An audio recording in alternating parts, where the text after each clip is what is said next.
legitimate option that we go forward. Surely talking to the people, engaging with the public, serves the interests of Pakistan.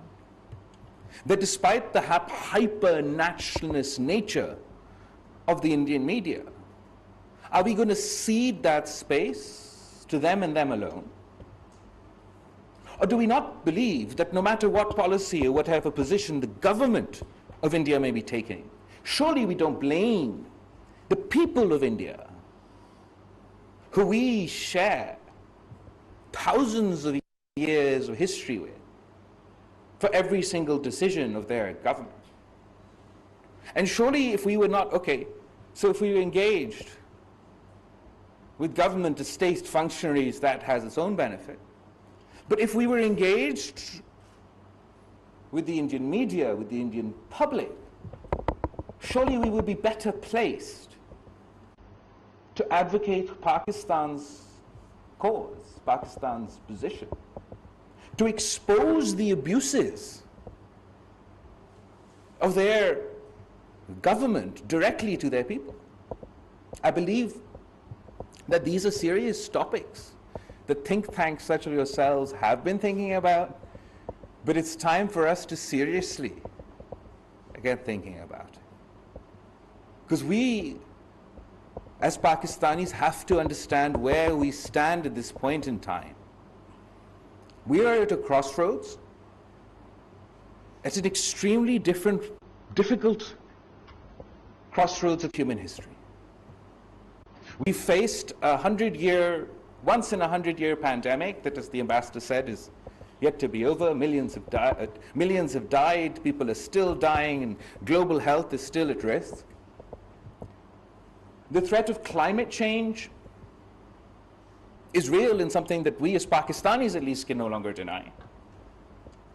If Jacobabad is experiencing 51 degrees heat in spring, if we are in what seems like a perpetual drought facing water scarcity levels of 60%, if our crop year after year suffers drastic damage,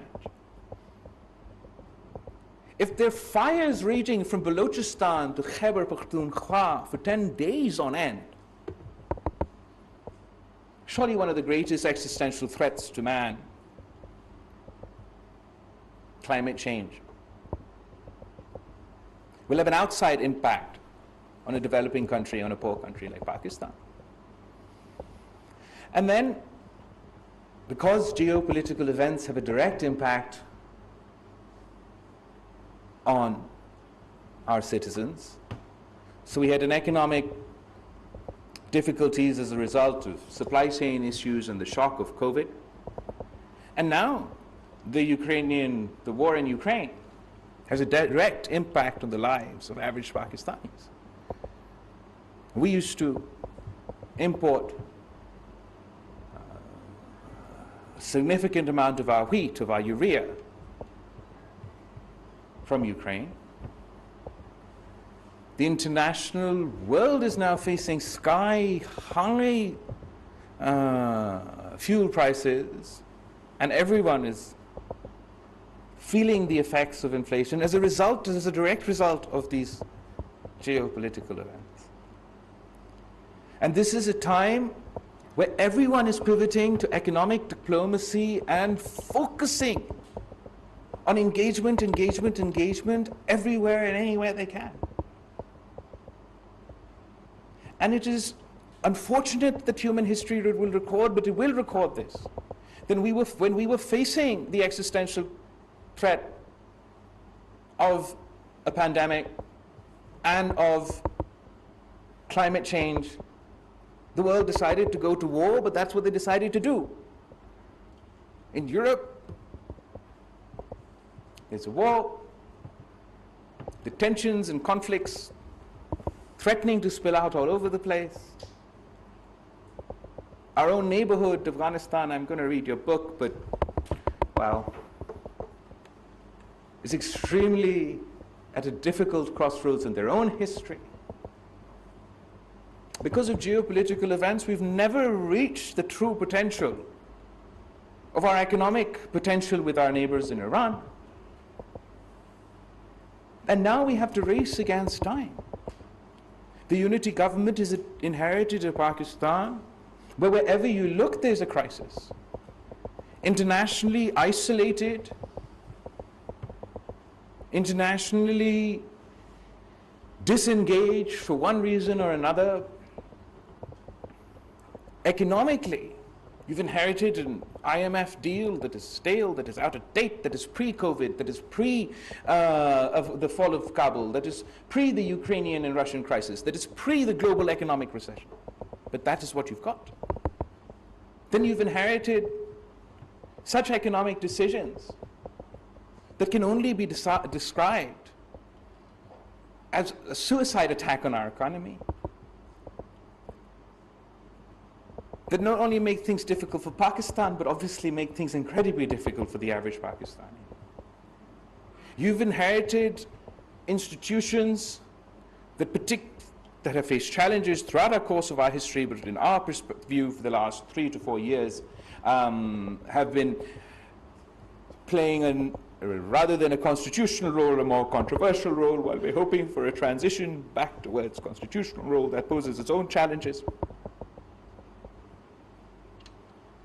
And whether it is on the economy, whether it is our domestic challenges, and whether it is our foreign policy, everybody has come together in this unity government to address these issues together.